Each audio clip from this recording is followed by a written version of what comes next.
Hello, my fellow Ripplers. This is Chris Miles, your cash flow expert and anti-financial advisor. Welcome you out for a wonderful show.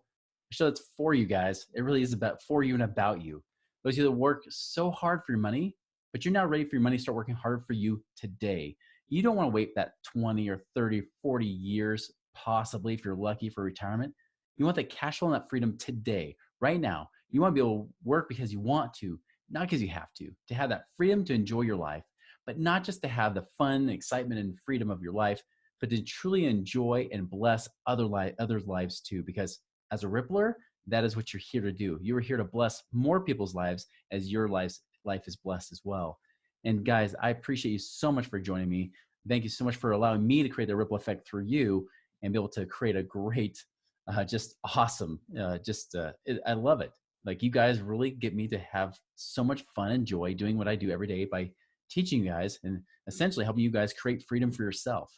And that for me, guys, is like one of my biggest causes that I wake up every day excited to do. And so I appreciate you guys allowing me to be a part of that. Hey, as a reminder, you can check out our website, moneyripples.com. There's great stuff on there. And of course, you got questions, you always shoot me an email through there too. So today, this is part 2 of use and abuse of blessings. We're going to talk about specifically kind of tie in what we just talked about last time, which was about stewardship, right? What do we use it for?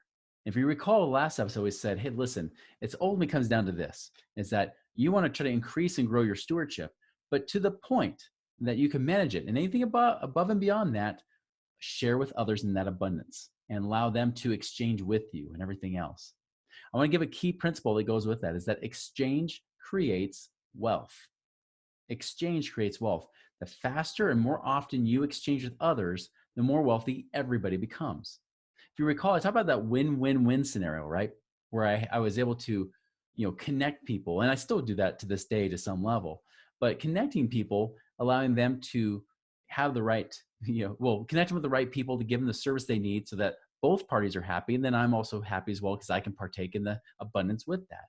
And that's kind of the fun thing that exists. If you can create a world where everybody exchanges with one another and benefits each other's lives, that is the essence of prosperity. That is the essence of abundance right there. Now I want to continue on this because now I want to get to is how do you protect and produce? How do you create more stewardship, more prosperity with what you have? And so going along with this use and abuse of blessings speech given by Brigham Young in 1853, again, you can Google it and find it. But I want to keep continuing on this, taking this aspect of now, how do we grow it and protect it at the same time? Now I want to use this as a transition. This is a quote. This is the one I was going to share at the end of the last episode, and I decided to save it for this one. He talks about that a man has no right with property, which according to the laws of the land legally belongs to him, if he does not want to use it. So he says he ought to possess no more than he can put to usury and cause to do good to himself and his fellow man. So summing this up, you shouldn't have anything more than what you want to have. This is key because I have some people say, Chris, what if I don't want millions and millions of dollars of assets? Great. You don't have to. You're not, although we are meant to increase and grow both ourselves first and foremost, and then our stewardship, our physical world second, still, that doesn't mean you have to make billions of dollars to say, hey, I succeeded at life. This is it. You do with whatever you want to do. Go back to the parable of the talents that you find in the Bible, right? Parable of the talents of those 3 servants. One was given 1 bag of talents. The other was given 2 bags. The other was given 5. Now, of course, the one that had 1 feared to lose it, buried it, and then dug it back up later to give it. And the master said, nope, no good. I'm not giving it to you. I'm going to give it to this guy that had 5 that made 5 more. He doubled what I gave him. That was a wise steward. He's going to get more. Now, the person with 1 could have gone and made 2, and that would have been just fine. That could be the equivalent of not making millions of dollars. He could have just said, hey, this is my life. It's simple, but it's awesome. I've got, I got a client right now. She's living this beautiful retired life that people just rave about. They're like, I wish I had that life. Guys, she's not living on more than like $3,000 a month. That's it. It doesn't take her much at all. That's the beauty of this, right? Is that you have that surplus. You have that ability to create more. So understand that this is all about who you want to become, and there is no good or bad. It's just about what are you going to do with the talents that you do have, right? Now, here we go. He says, When will a man accumulate enough money to justify him in salting it down, or in other words, laying it away in a chest to lock it up, there to lie, doing no manner of good either to himself or his neighbor?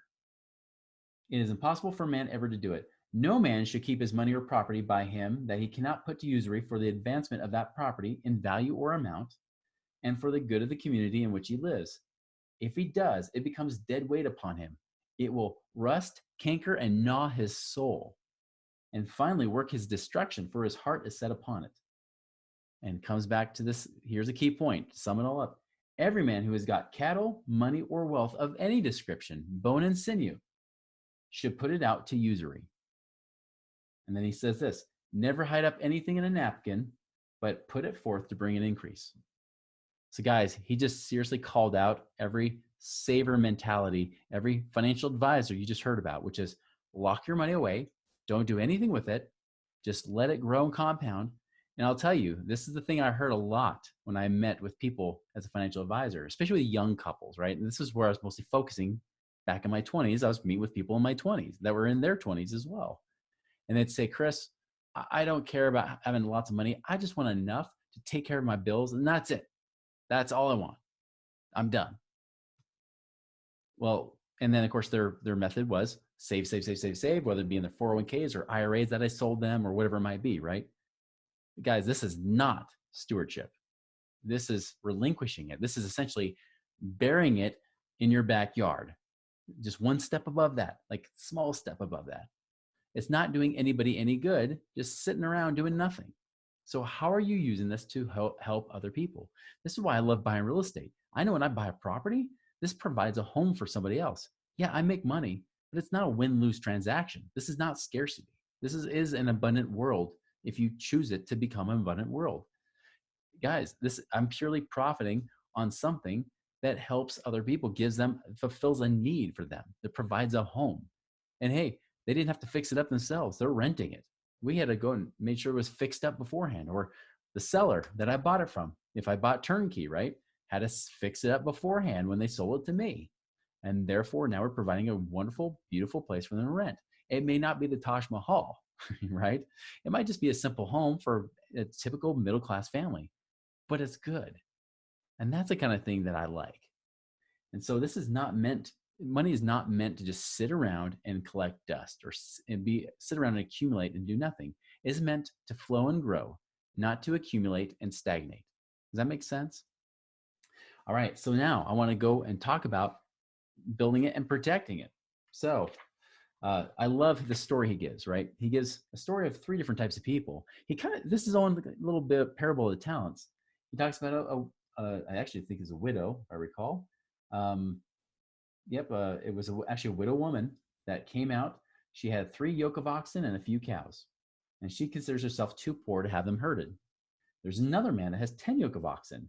He also causes his oxen to go and wander about, Now, if you asked him, why is he putting them into a herd? He will tell you, I do not want to pay the herding fee.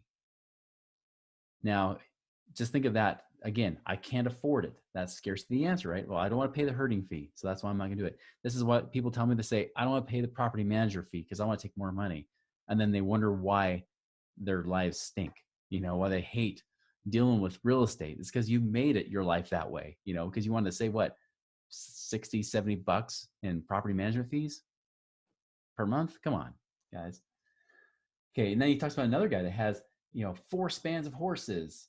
They had 20 or 30 yoke of cattle, none of them for sale. And he throws them out upon the range, and guess what? They become lost. So they're out roaming the range, but they become lost. So it says, by and by, he sends a boy on horseback to hunt them, who is unsuccessful in finding them after a week's toil. The owner turns out himself and all hands to hunt up his stock, but they also fail in finding them. They are all lost except for a very few. He was not able to have them herded. He thought, though he possessed so much property and knew nothing more than to turn them out to run at large. Thus, he consumes his time running after his lost property. He frets his feelings, for his mind is continually upon it. He is in such a hurry in the morning to go out to hunt his stock that he has no time to pray. When he returns home late at night, worn out with toil and anxiety of mind, he is unfit to pray at this point. His cattle are lost, his mind is unhinged and darkened through the neglect of his duty. And as a result, he is not satisfied with himself and murmurs against his brethren and against his God. Now, guys, let me just say this. I mean, I know it's kind of late for creating this preface, but whether you believe in God or not, this doesn't matter. The stories and the principles are all the same, right? No matter what your belief is, this all comes down to this, is that when you do not protect your stuff, when you don't have that peace of mind, you can never, ever, ever, ever, ever have financial freedom. You can never have financial freedom. You can play all offense, but if you don't have a defense, you will never be financially free. This story is a perfect illustration of that, is that his mind was fretting. And of course, he lost it. I've known people that only had 5% of their net worth in certain stocks or in the markets or whatever, right? And they're freaking out about it. They still have 95% in all other kinds of assets, but that 5% is enough to worry the crap out of them.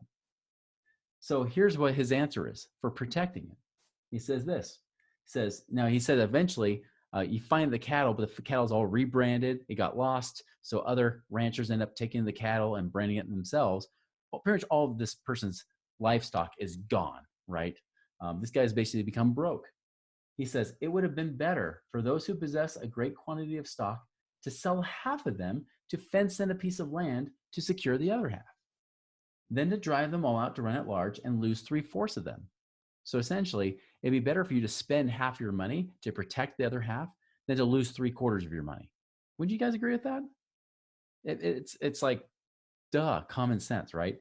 But how many of us will say, no, I can't afford to do that. No, I don't need disability insurance because, I can't afford to do that. I need to keep building my wealth. And as I create enough cash flow, that'll replace my income, but nothing in the meantime, right? This is why, like, a lot of people are like, well, do I really need life insurance? No, you don't, because you're still alive. When you need it, when you're dead, when you can't get it anymore, right? That kind of stuff. Like, this is why, as you build your castle, as you build your wealth, more and more needs to be protecting it. Even if it's a small bit. If it's small, great, protect it with a little bit. You don't need a lot. As your wealth gets bigger, you need more protection. Why would you build all this wealth only to lose it to some weird event, right? That's exactly what he's saying here. And so he says this. He says, it is impossible for me to tell you how much a man must possess to entitle him to the liberty of wasting anything or letting it be stolen.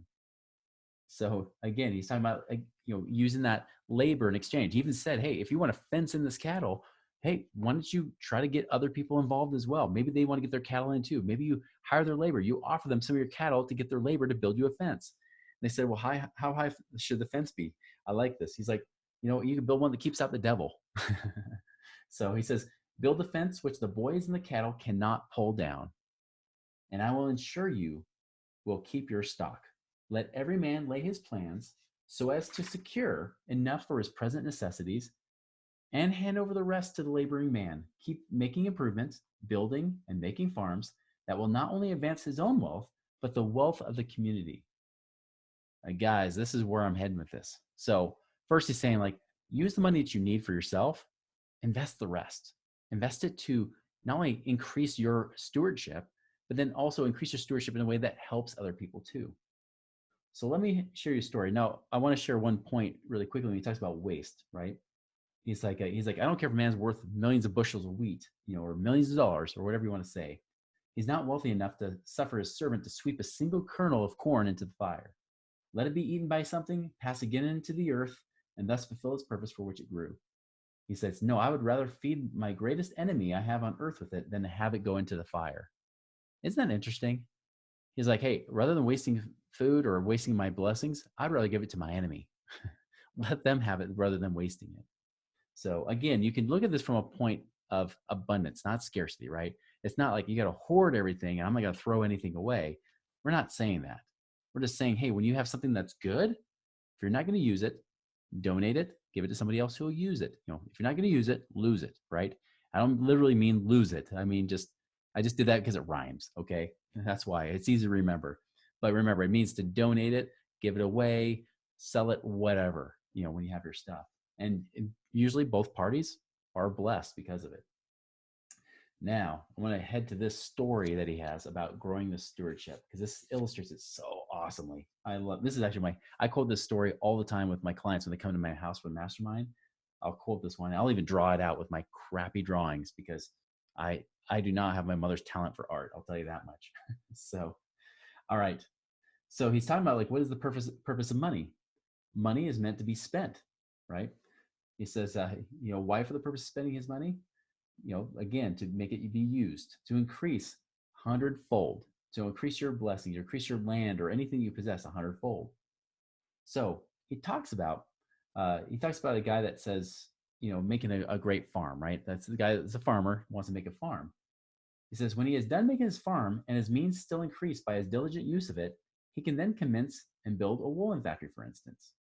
So he's given a story about this guy that creates this great farm, but he doesn't just, create a farm, right, and live off of it, but he's trying to create surplus with it. He's trying to create more stewardship.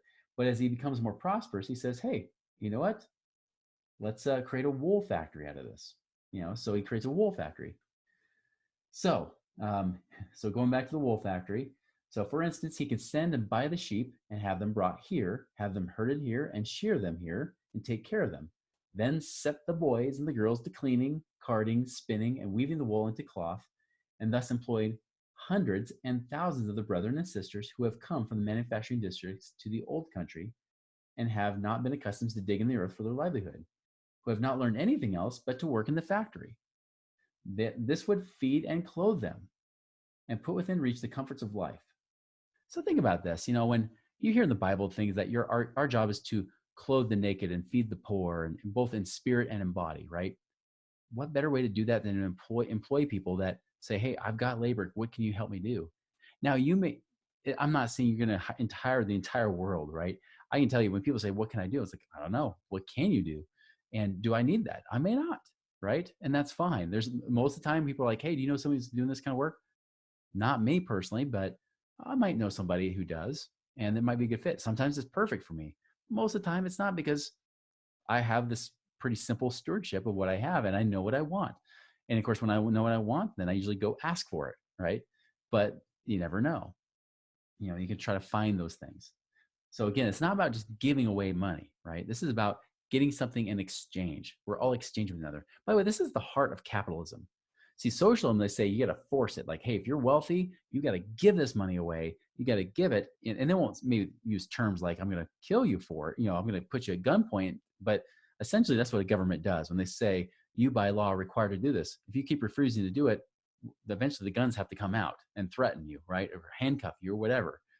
But that's not what capitalism does. Capitalism says we need this free exchange of wealth, because exchange does create wealth. How can we use it to benefit others? How can we use it to increase all of our means together, right? So anyways, coming back to this, so again, they're employing these people. It will feed and clothe them, give them comforts of life. It would also create a steady market for the produce of the agriculturalist and the labor of the mechanic.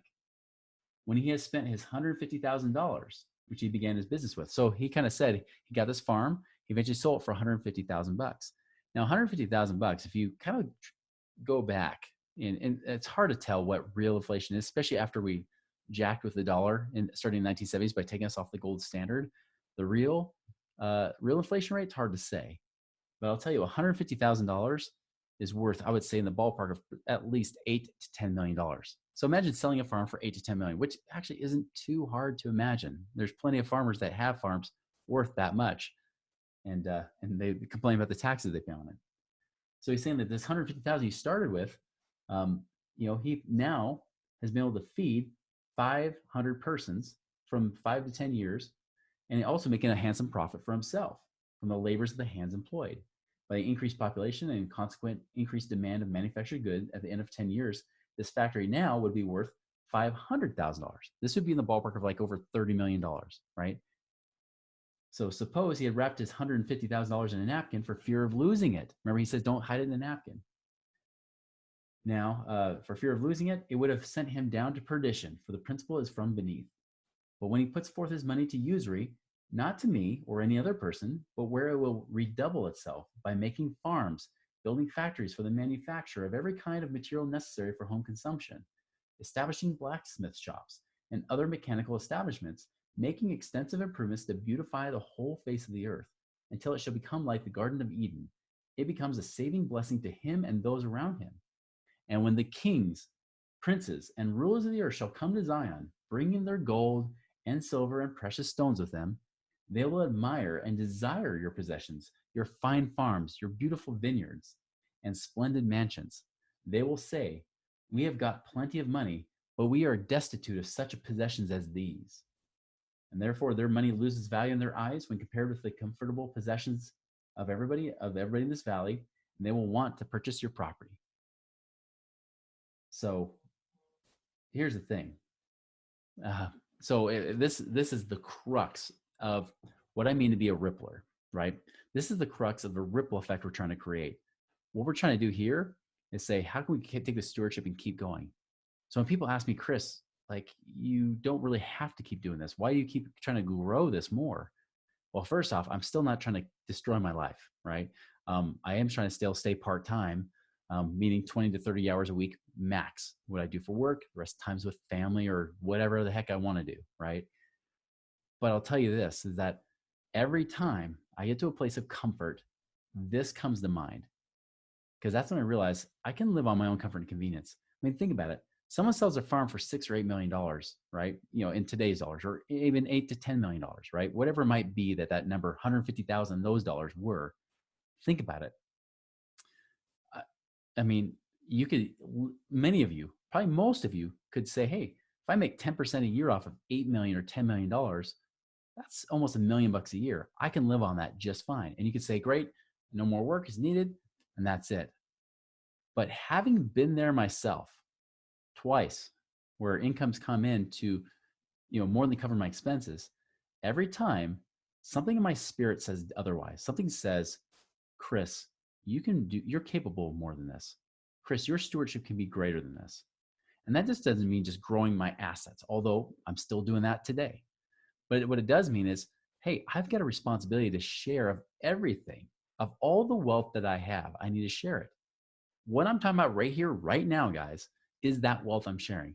Granted, I'm reading somebody else's words, but this is stuff I've been able to internalize and realize I can help others do the same thing. The truth is, I'm just taking the same kind of words here, putting in modern terms, and for the last 5+ years, these 6 seasons of this show, I've basically been teaching you these kind of principles, right? These principles that have been true from the beginning of time, and it will be true to the end of time.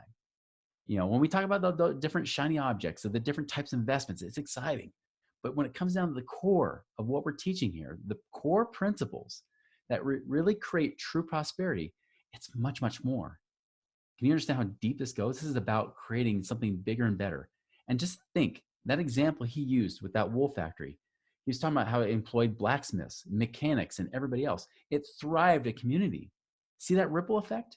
That is the image I had in my mind almost 8 years ago now, when I was out for a run trying to come up with a name for Money Ripples, which became Money Ripples. As I was thinking, okay, all these people have been improved their cash flow situation, even not even creating passive income, even just improving their overall cash flow by reducing expenses and helping maximize their income and having that profit in between. I thought, man, like, average person has been like $34,000 a year that they've been able to free up, whether it be tax savings, paying off debts, or whatever it might have been, right? And then thinking, what kind of ripple effects does that create? Where now they're prosperous enough. And I thought of one of my clients, my old clients out in North Dakota. Like, I remember he was a chiropractor out there.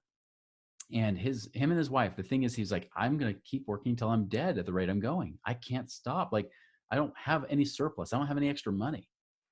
And then when we started to rearrange things, both between his practice and his personal finances, when we did both, we found we could do some things with his and restructure his, especially with his debts and things like that, freed up $6,000 a month, guys. That's 72 grand a year. What's cool is the first month, and this would be like make Dave Ramsey roll over in his grave. Yeah, if he were dead. He's not dead yet. But the first month, they went and bought a four-wheeler, a $6,000 four-wheeler. With that $6,000 they freed up. Now you might think, oh, what a waste. But his wife was literally in tears because 2 things happened.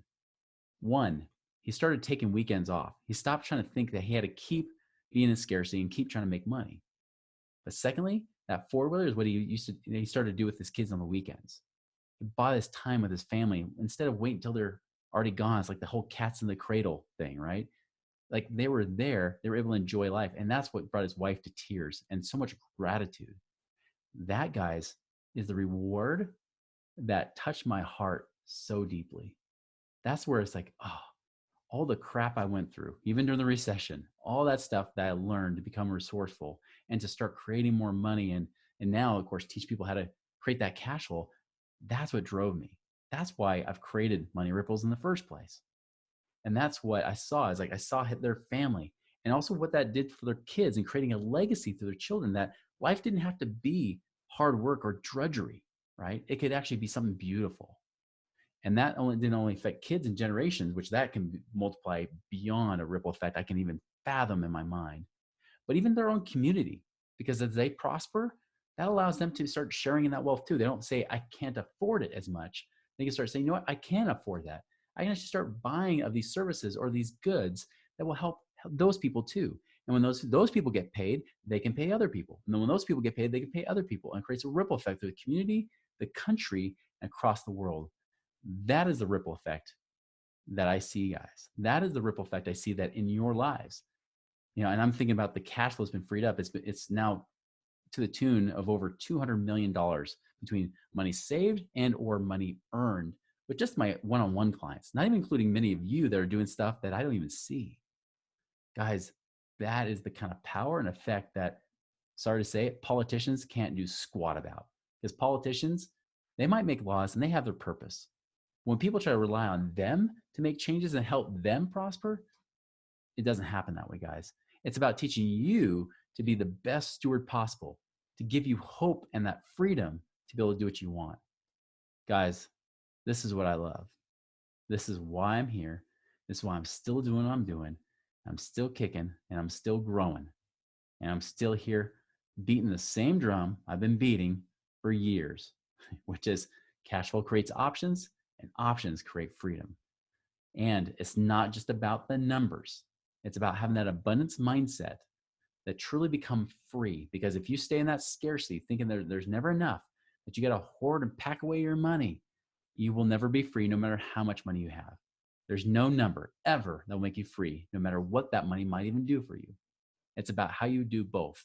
Numbers align with, create that new reality, and your mindset. Most importantly, your mindset, the person you become, becomes abundant, prosperous, and truly wealthy. And wealthy does not mean you're a billionaire. Wealthy means that you are prosperous and free. That is what I hope to leave with you guys. I hope you enjoy this. Again, you're more than welcome to read that whole speech by looking up the use and abuse of blessings on Google. We can even put that in the show notes, a link to that. But guys, like there's so many more truths I can go into. I didn't even talk about gold and gold not being worth anything. There's so much good stuff and what real capital is. But I'm not going to get into that because that's another conversation. But I'll tell you a lot of the things I teach, not everything, but a lot of good stuff that I teach that got me fired up to keep doing what I'm doing now, even 14 years after I've read that talk for the first time and had my mind blown. Still, I'm telling you, this is what I'm here to do. So guys, I again want you to make this a wonderful and prosperous life, not just a week, but a life. And we'll see you later.